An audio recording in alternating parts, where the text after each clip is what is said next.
اب جاہل یزید نے امام حسین کے سامنے 22,000 سپاہیوں کا لشکر بھیج دیا۔ دوسری طرف حضرت امام حسین رضی اللہ تعالی عنہ کے ساتھ صرف 82 لوگ تھے، جس میں عورتیں اور بچے بھی شامل تھے۔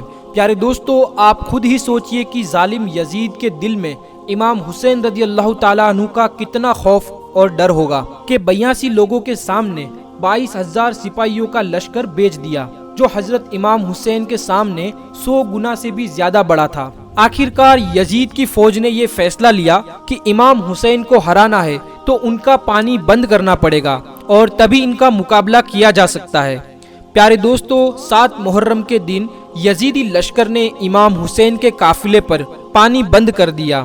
پیارے دوستو، ہم آپ کو بتا دیں کہ کربلا کے میدان میں سوائے نہر فرات کے پانی کا کوئی انتظام نہیں تھا، لیکن 7 محرم کے دن نہر فرات کا پانی بھی حضرت امام حسین رضی اللہ تعالی عنہ کے قافلے والوں پر بند کر دیا گیا۔ حضرت امام حسین اور ان کے ساتھ موجود تمام جوان لوگ اس پیاس کو برداشت کرتے رہے، لیکن چھوٹے بچے اور عورتوں کا پیاس کی وجہ سے برا حال ہو چکا تھا۔ ظالم یزید کی فوج نے امام حسین رضی اللہ تعالی عنہ کے تمام قافلے کو گھیر رکھا تھا۔ انہوں نے یہ طے کر لیا تھا کہ 9 محرم کے دن امام حسین رضی اللہ تعالی عنہ کو قتل کر دیا جائے۔ حضرت امام حسین نے حضرت عباس سے کہا کہ جاؤ اور یہ یزید کی فوج کو کہو کہ ہمیں ایک رات اللہ کی عبادت کے لیے دی جائے۔ جب حضرت عباس نے ایک رات کی مہلت کے لیے کہا تو انہوں نے آپ کی بات مان لی۔ جب تک 9 محرم کی تاریخ آئی تب تک امام حسین کو یہ یقین ہو چکا تھا کہ یہ یزید کی فوج کا مقصد صرف مجھے شہید کرنا ہے۔ اس لیے امام حسین رضی اللہ تعالی عنہ نے 9 محرم کو تمام قافلے والوں کو ایک جگہ پر اکٹھا کیا کہ یہ بات طے ہو چکی ہے کہ یہاں پر موجود جتنے بھی لوگ ہیں وہ 2 دنوں کے اندر شہید کر دیے جائیں گے، اس لیے واپس کوئی لوٹنا چاہتا ہے تو وہ لوٹ سکتا ہے۔ حضرت امام حسین رضی اللہ تعالی عنہ نے فوراً خیمے میں جل رہے سارے دیوں کو بجھوا دیا اور اندھیرا کروا دیا تاکہ کوئی بھی جانا چاہے تو وہ جا سکتا تھا۔ تھوڑی دیر بعد دیوں کو جلا دیا گیا تو وہاں پر دیکھا کہ سارے لوگ وہیں پر بیٹھے ہیں اور آنسو بہا رہے تھے۔ کوئی بھی حضرت امام حسین رضی اللہ تعالی عنہ کو اکیلا چھوڑ کر جانے کو تیار نہیں تھا۔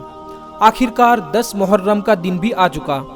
حضرت امام حسین رضی اللہ تعالی عنہ اور یزید کی فوج کے بیچ جنگ ہونا شروع ہو گئی، جہاں پر ایک طرف یزید کی بڑی فوج اور دوسری طرف امام حسین کے ساتھ صرف 72 لوگ تھے۔ اتنے میں فوج یزید کا حملہ شروع ہو جاتا ہے اور ہر شہید شہادت کا جام خوشی سے پیتا جاتا ہے۔ کبھی حور شہید ہوتے ہیں تو کبھی قاسم شہید ہوتے ہیں، کبھی علی اکبر شہید ہوتے ہیں۔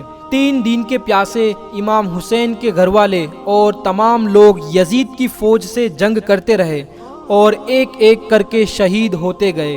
حضرت عباس علمدار سے امام حسین کے 6 مہینے کے بیٹے علی اصغر کی پیاس نہیں دیکھی گئی اور آپ نے ایک مسکیجہ لیا اور گھوڑے پر سوار ہو کر نہر فرات کے کنارے پر پہنچ گئے اور آپ نے ایک مسکیجہ بھر بھی لیا تھا، لیکن جب آپ پانی لے کر واپس لوٹنے لگے تو یزید کی فوج نے آپ کے اوپر لگاتار تیر برسانا شروع کر دیا۔ حضرت عباس جب تک امام حسین کے خیمے تک پہنچتے تب تک یزید کی فوج نے لگاتار تیر چلا کر عباس علمدار کو شہید کر دیا تھا۔ اس طرح ایک ایک کر کے تمام اہل بیت کے نوجوانوں کو شہید کر دیا گیا۔ اس کے بعد حضرت امام حسین رضی اللہ تعالی عنہ نے تلوار لی اور لے کر میدان میں اترنے کا فیصلہ کیا۔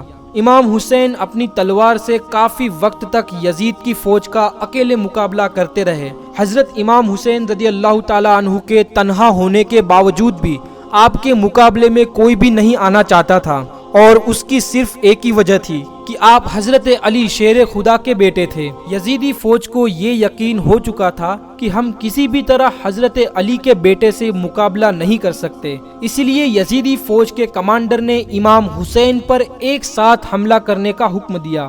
پھر تمام یزیدی سپاہی امام حسین پر ایک ساتھ مل کر حملہ کر رہے تھے، لیکن پھر بھی امام حسین یہ ثابت کر رہے تھے کہ حق اور سچ کے مقابلے میں کوئی بھی نہیں ٹک سکتا۔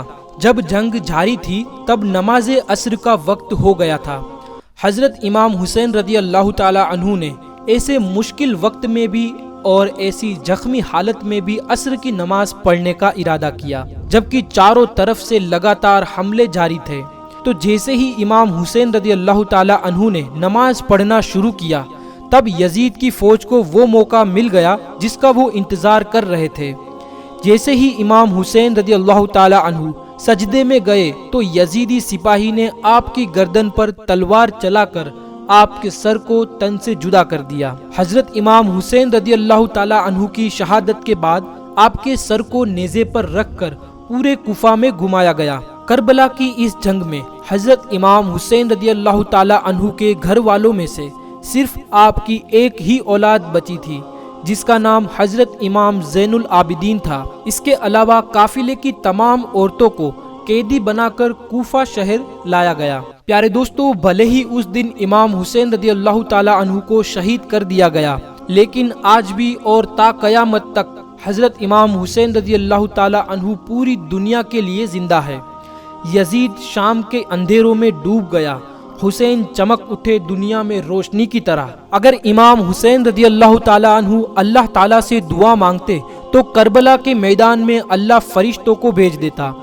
حضرت امام حسین رضی اللہ تعالی عنہ اللہ تعالیٰ سے پانی مانگتے تو اللہ تعالیٰ بارش برسا دیتا، لیکن امام حسین رضی اللہ تعالی عنہ نواسۂ رسول صلی اللہ تعالی علیہ وسلم اللہ تعالیٰ کو راضی کرنے کے لیے سجدے میں اپنا سر کٹا دیا اور اللہ کو راضی کر لیا۔ کٹا کے سر لٹا کے گھر، یہ کہہ دیا حسین نے، اے دین تیرا اے خدا بچا لیا حسین نے۔